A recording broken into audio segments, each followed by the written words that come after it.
Today on Forbes, how Valve founder Gabe Newell turned Half-Life into a nearly $10 billion fortune. Last October, around 20 employees and alumni of video gaming giant Valve gathered at the Lake House, a trendy restaurant in Bellevue, Washington, just outside of Seattle.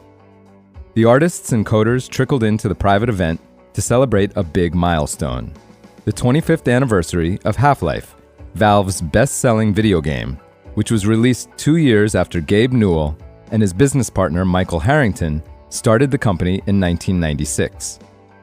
An overnight hit, Half-Life sold 2.5 million copies within 12 months, putting Valve firmly on the map.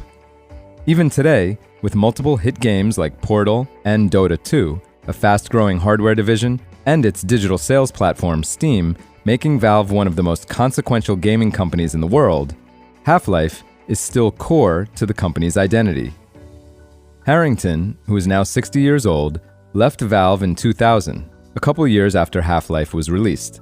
But he returned on this autumn evening, along with most of the original Half-Life team, to sip cocktails, taste farm-to-table starters, and swap war stories.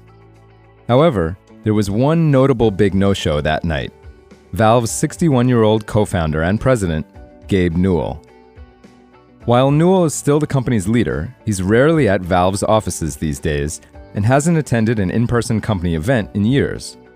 Since the pandemic, Newell has apparently been living at sea on one of his 5 ships. His collection is worth an estimated $500 million. Newell himself is worth an estimated $9.5 billion and owns an estimated 50.1% of Valve. Employees own the rest. The increasingly reclusive mogul hasn't given an interview since 2022 and declined to speak to Forbes for this story. He isn't on social media. He doesn't go to Davos or give TED Talks. His appearance at the 25th anniversary event was limited to a few brief cameos in an hour-long documentary on the company's history. Speaking to the camera, Newell says, quote, "I always have absolutely nothing interesting to say when people say, 'Would you reflect on your legacy?' I can look back at the things we did, but to me, they're just the stepping stones of what we're going to be able to do in the future. That's just how I'm wired."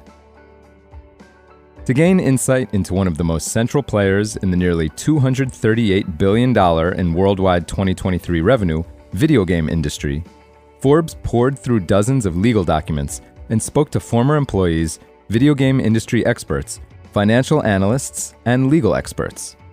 The result? A rare look into the finances of one of gaming's most secretive companies, and new information on how its secluded leader is spending not just his money, but his time. Valve did not provide or confirm financial figures. Recent legal filings, some of which were mistakenly unredacted, reveal 2 key facts about Valve. It has sustained a more than 40% operating profit margin for a decade, and it has often been more profitable per employee than some of the most valuable companies in the world, including Amazon, Alphabet, and Microsoft. Last year, Valve had its best year ever, booking an estimated $5 billion in revenues. That works out to about $14 million in sales per employee for its roughly 350 employees. Video game consoles like PlayStation from Sony, Xbox from Microsoft, and Switch from Nintendo have become so ubiquitous, it's easy to forget that gaming on a desktop computer or laptop is a massive and fast-growing business. Globally, around 1.9 billion people play games on their PCs, making up a nearly $50 billion in hardware and software sales industry. By 2030, the PC gaming market is expected to swell, reaching $68 billion. Most gamers no longer buy their games physically from a retail shop like GameStop. Indeed, many publishers only make their game available digitally. Players purchase them and download them online.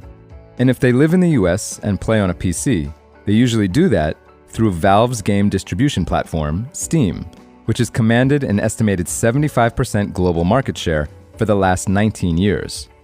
Steam pockets a 30% cut of every sale, shrinking to 25% or 20% for games selling more than $10 million or $50 million, respectively. For full coverage, check out Stephen Pastice's piece on Forbes.com. This is Kieran Meadows from Forbes. Thanks for tuning in.